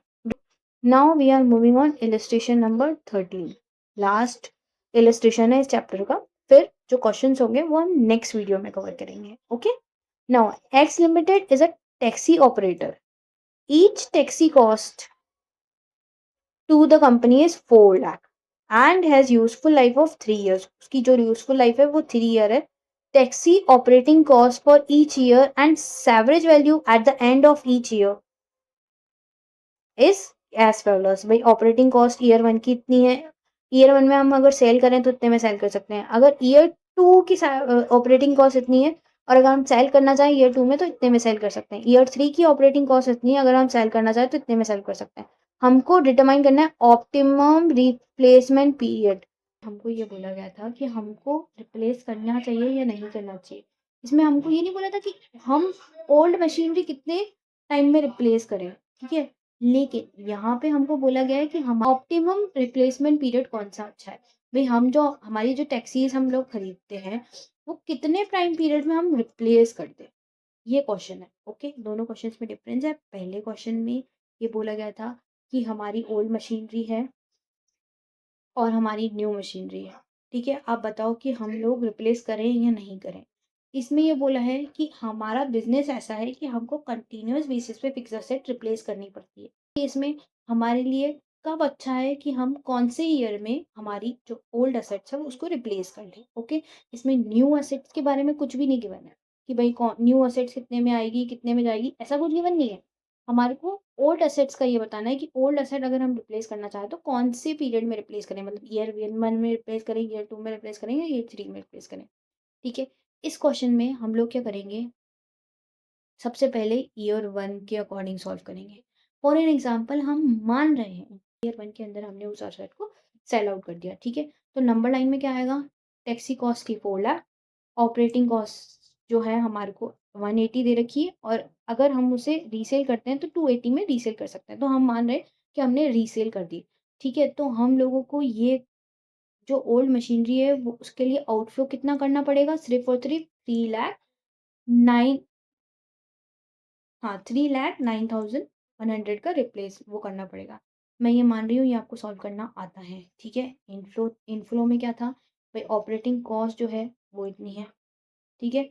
सेल वैल्यू क्या है, रीसेल वैल्यू अपन अलग से दिखाते हैं तो वो मैंने अलग से उस ईयर में दिखा दी है, ठीक है। और ये पी फैक्टर आपको निकालना आता है ईयर वाइज, ये ईयर है उसके पी फैक्टर निकाल लेना और कैश फ्लोस ऊपर अपन यहाँ से ले लेंगे। जो नेगेटिव है वो नेगेटिव में दिखाना, जो पॉजिटिव है वो पॉजिटिव में दिखाना है, ठीक है। क्या कर रहे हैं, ईयर 2 में मान रहे हैं, हम ये बोल रहे हैं ठीक है हमने ईयर 1 में मशीनरी चलाई, हम इसे ईयर 2 में रिप्लेस कर रहे हैं तो हमारी कॉस्ट क्या पड़ेगी। फॉर एन एग्जांपल हमारी टैक्सी कॉस्ट है 4 लाख, वही आएगी। Operating cost of 1 year. Ma'am 1 year की ऑपरेटिंग कॉस्ट क्यों ले रहे हो? अरे! अगर हम 2 ईयर में चला रहे हैं, तो हमें उसे ऑपरेटिंग कॉस्ट तो बेयर करनी पड़ेगी ना। अगर हम उसे 2 ईयर तक चला रहे हैं, तो हमारे को 1 ईयर की ऑपरेटिंग कॉस्ट भी तो बेयर करनी पड़ेगी ना। 1 ईयर की ऑपरेटिंग कॉस्ट हमने बेयर करी और 2 ईयर की भी हम ऑपरेटिंग कॉस्ट तो बेयर करेंगे और उसके बाद हमारी उसकी एवरेज वैल्यू 230 बता रही है, ठीक है? उस केस में हमारे आउटफ्लो हो रहे हैं। मैम ये भी तो एक तरह का आउटफ्लो ही है। हाँ, सॉरी मैंने इसको नेगेटिव लिख रखा है। आप ये करो इनफ्लो की जगह पे ऑपरेटिंग कॉस्ट ही लिख देना, ठीक है? इनफ्लो की जगह पे ऑपरेटिंग कॉस्ट लिख देना, वो ज़्यादा बेटर रहेगा। ओके? तो ये हमने क्या किया ईयर, इसमें ईयर का ध्यान रखना बहुत ज़रूरी है। क्यों? क्योंकि ईयर के बेसिस पे ही आप पीवी फैक्टर निकालोगे। ओके? तो ईयर 1 में ये आया, ईयर 2 में, ईयर 3 में और वही एवरेज वैल्यू भी ईयर 2 की ही है। तो इसलिए पीवी फैक्टर भी ईयर 2 का ही आएगा। ओके? तो हमने ये कैश फ्लोज़ लिख दिए नेगेटिव में और हमारी एवरेज वैल्यू लिख दी पॉजिटिव में। तो उस बेसिस पे हमारा कैश आउटफ्लो आ रहा है इतना, ठीक है? अब अगर हम ईयर 3 के अंदर सॉल्व करें, ठीक है? तो हमको ईयर 3 में क्या होगा, टैक्सी की कॉस्ट 0 ईयर 4 लाख, 0 ईयर में टैक्सी की कॉस्ट 0 ईयर में टैक्सी खरीदनी पड़ेगी, फिर ऑपरेटिंग कॉस्ट फर्स्ट ईयर की भी बेयर करनी पड़ेगी, सेकंड ईयर की भी बेयर करनी पड़ेगी और थर्ड ईयर की भी बेयर करनी पड़ेगी और उसके बाद उसकी एवरेज वैल्यू हम लोग लेंगे। थर्ड ईयर के एंड में बेच रहे हैं, ठीक है? तो हम यहाँ पे इसको ऑपरेटिंग कॉस्ट कर देना, ठीक है? आउटफ्लो हटा के ऑपरेटिंग कॉस्ट कर देना। हमने ये ईयर पुट किया 0 1 2 3 4 1 1 2 3 3 देखो इसी बेसिस पे चलना 1 0 1 2 3 ठीक है? फिर 1 3 और 3 ठीक है? तो टैक्सी कॉस्ट हमने लिखी 4 लाख फिर टैक्सी कॉस्ट लिखी 4 लाख ऑपरेटिंग कॉस्ट 1 ईयर की आ रही थी 180 ऑपरेटिंग कॉस्ट 2 ईयर की आ रही थी 210 ऑपरेटिंग कॉस्ट 3 ईयर की आ रही थी 238,000 और फिर रीसेल आ रही थी रीसेल वैल्यू आ रही थी 1,68,000 ओके नाउ अब हम लोगों को पीवी फैक्टर कैलकुलेट करना है तो पीवी फैक्टर आप लोग ईयर वाइज कैलकुलेट करना कि हर ईयर जो ईयर लिखा है उसके सामने उसका पीवी फैक्टर आना चाहिए ठीक है और फिर हम लोग इस पीवी फैक्टर को मल्टीप्लाई कर देंगे वैल्यू निकाल लेंगे जीटी करके ओके नाउ उसके बाद हम लोग क्या करेंगे मैम ये ओके तो मैम इसके बेसिस पे तो हम लोगों को ईयर 1 के अंदर ही रिप्लेस कर देनी चाहिए क्योंकि ईयर 1 के अंदर सबसे कम कैश आउटफ्लो आ रही है मैम एनपीवी में तो सबसे ज़्यादा देखते हैं ना अरे एनपीवी नहीं है ये कैश आउटफ्लो है कि हमको इतना इस कॉस्ट के लिए बेयर करना पड़ रहा है ओके तो इस केस में हम लोग जो सबसे कम होगा वो बेयर करेंगे तो मैम हम लोग फिर ईयर 1 में रिप्लेस कर देते हैं नहीं ईयर 1 ईयर 2 और ईयर 3 रिप्लेस कंपैरेबल नहीं है अभी कंपैरेबल नहीं है इन कंपैरेबल बनाने के लिए हमको निकालना पड़ेगा इक्विवेलेंट एनुअल कॉस्ट ओके वो कैसे निकालते हैं present value of cash outflow divide by total PV factor और एक्यूमुलेटेड पीवी फैक्टर तो पीवी ऑफ कैश आउटफ्लो ये तो हमको हर ईयर का हमने ऊपर निकाल लिया ठीक है अब हम क्या करेंगे डिवाइड करेंगे 10 से तो मैम 1 ईयर का पीवी फैक्टर कितना होता है इतना ही होता है तो 1 ईयर का पीवी फैक्टर हमने लिख दिया कुछ भी अक्यूमुलेट नहीं हुआ ठीक है सेकेंड ईयर में क्या हुआ ये और ये दो चीज़ 0.909 और 0.823 ये दोनों को ऐड करोगे तो ये आ जाएगा वैल्यू ठीक है और 3 ईयर में क्या हुआ ये तीन वाले आ जाएंगे इनको ऐड करेंगे तो ये वाली आ जाएगी अब इसको क्या करना है ए और बी को डिवाइड कर दो तो आपके पास इक्विवेलेंट एनुअल कॉस्ट आ जाएगी अब ये कंपेरेबल है और इन सब में सबसे कम कौन सा है ईयर 2 का तो हमें ऑप्टिमम रिप्लेसमेंट साइकिल कौन सा अच्छा है ईयर 2 के अंदर हमको जो टैक्सी जो है वो ईयर 2 के अंदर रिप्लेस करनी चाहिए नाउ इस चैप्टर के बैक क्वेश्चंस हम लोग नेक्स्ट वीडियो के अंदर करेंगे थैंक यू